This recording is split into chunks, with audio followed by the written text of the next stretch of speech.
नमस्कार दोस्तों, कैसे हैं आप सब। आपका मेरे YouTube चैनल सच्चे भगत पर स्वागत है। दोस्तों, आपको पता है 15 अक्टूबर 2023 में नवरात्रि शुरू हो रही हैं और नवरात्रों को कुछ दिन ही रह गए हैं। तो आज दोस्तों मैं आपको इस वीडियो में ये जानकारी दूंगा कि कैसे आप माता महाकाली की पूजा करके उनके मंत्रों को सिद्ध करके दिव्य दृष्टि प्राप्त कर सकते हैं।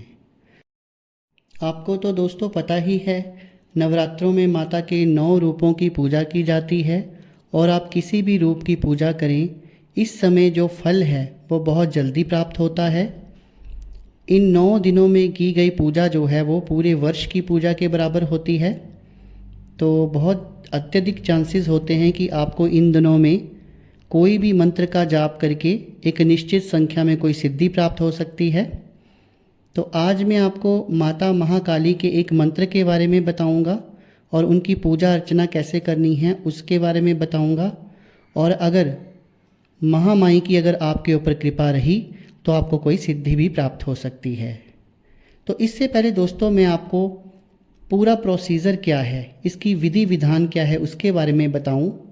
मेरा आप सबसे आग्रह है, जो भी मेरे इस YouTube चैनल सच्चे भगत पर पहली बार आए हैं वो मेरी इस वीडियो को एक लाइक कर दें, लाल रंग के बटन को दबाकर मेरे चैनल को सब्सक्राइब कर दें और साथ में जो घंटा दिख रहा है उसको प्रेस करके भी ऑल पर सेट कर दें, ताकि उनको आगे जो मेरी वीडियोज़ आने वाली हैं उनका नोटिफिकेशन मिलता रहे और उनका अध्यात्म से जुड़ाव हो जाए, अध्यात्म के बारे में सटीक जानकारी प्राप्त होती रहे और वो भ्रमित भी ना हो।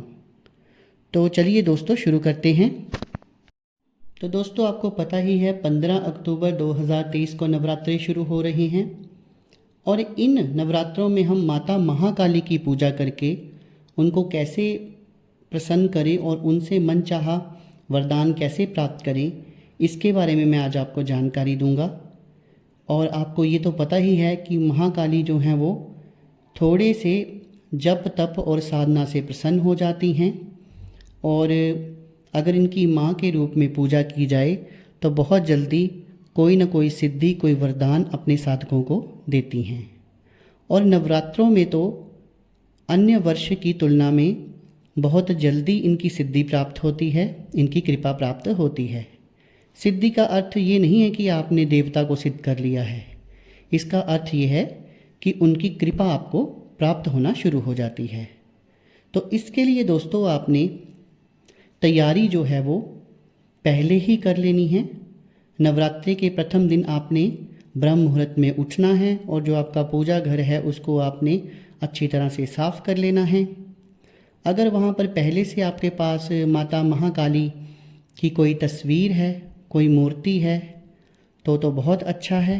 नहीं तो आपने एक आसन लेना है लाल रंग का और आसन को बिछाते हुए उसके सामने एक बाजोट रखना है। बाजोट के ऊपर आपने लाल रंग का कपड़ा बिछाना है और उसके ऊपर आप माता की मूर्ति या कोई तस्वीर जो है वो स्थापित कर सकते हैं।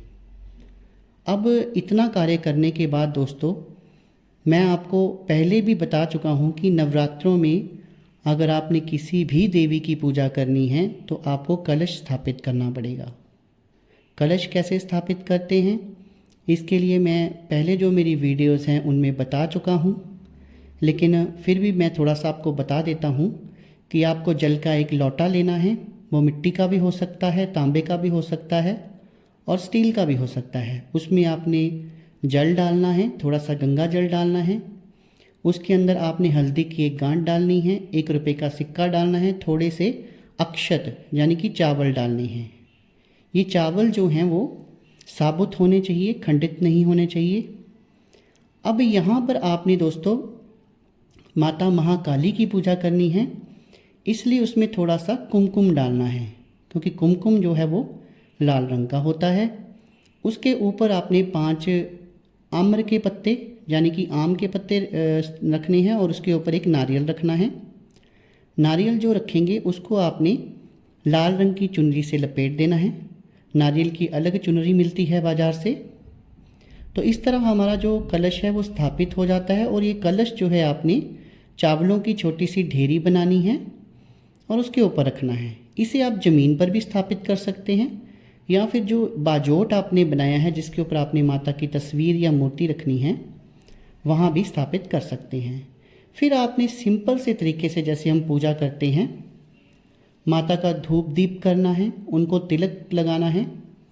माता महाकाली को हम चंदन का तिलक भी लगा सकते हैं और उनका जो भोग प्रसाद है वो देना है। अब माता महाकाली को भोग प्रसाद में बकरे भी चढ़ते हैं, दारू भी चढ़ती है, लेकिन मैं अपनी वीडियोस में बार बार आपको कहता हूँ कि किसी भी देवता की आप सात्विक तरीके से पूजा कीजिए। तामसिक तरीके की पूजा करने के लिए मैं आपको कभी भी राय नहीं दूंगा।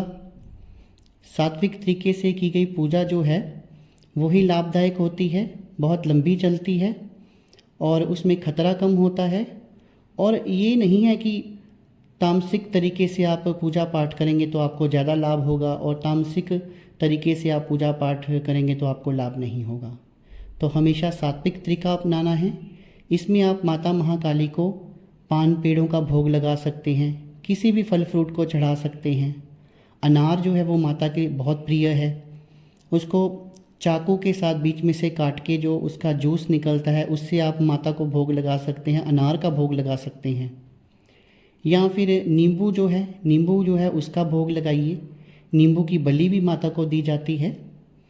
तो इस प्रकार आप कुछ भी दे सकते हैं, आप खीर चढ़ा सकते हैं, आप हलवा पूड़ी का भोग लगा सकते हैं, आप कुछ भी देंगे 9 दिन तक कोई भी भोग देंगे वो माता को स्वीकार है।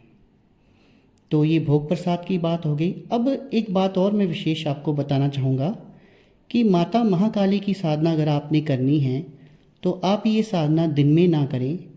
वैसे तो आप ब्रह्म मुहूर्त में उठकर भी कर सकते हैं, लेकिन ज़्यादातर ये साधनाएं जो हैं वो रात्रि काल में की जाती हैं, रात 10-11 बजे के बाद और रात के 3 बजे तक इन साधनाओं को संपन्न किया जाता है।